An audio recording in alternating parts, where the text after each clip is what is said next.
December মধ্যরাতে ভারতীয় বাহিনীর মিসাইল ও বিমান হামলার পর জবাব দিতে একটু দেরি করেনি পাকিস্তানও।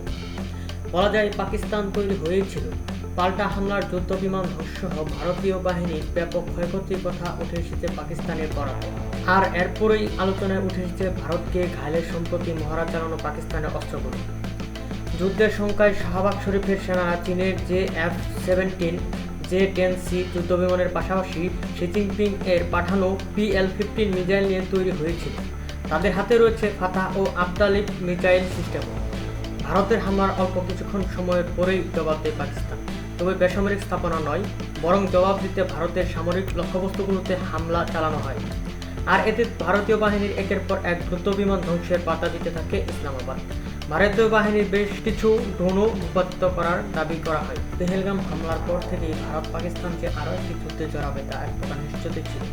তবে ঢালা অভিযোগে ভারতকে যে এবার আর ছাড় দেওয়া হবে না তা স্পষ্ট জানিয়ে দিয়েছিল শাহবাজ শরীফ।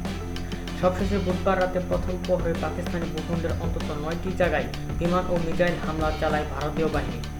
পাকিস্তান এসব হামলায় কী অস্ত্র ব্যবহার করেছে তা সুনির্দিষ্ট তথ্য দেয়নি, তবে চীনের PL-15 ক্ষেপণাস্ত্র ভারতীয় ভূখণ্ডে ব্যবহার হয়েছে বলে সামাজিক যোগাযোগের মাধ্যমে তুমুল ঝড় উঠেছে।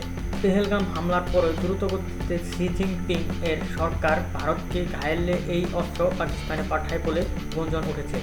শব্দের চেয়ে 5 গুণ দ্রুতগতিতে বহু দূর পাল্লার এই ক্ষেপণাস্ত্র আকাশ থেকে আকাশে থাকা লক্ষ্যবস্তুকে ধ্বংস করতে অব্যর্থ। এমনকি রাফাল ধ্বংস করাতেই এই মিসাইল পাকিস্তানকে দেওয়া হয়েছে বলেও এখন তুমুল আলোচনা শুরু হয়েছে। ভারতের সাথে যুদ্ধের জন্য পাকিস্তানের হাতে ছিল ফাতাহ মিসাইল। চলতি সপ্তাহে এই মিসাইলের সফল পরীক্ষায় চালায় পাকিস্তানি বাহিনী।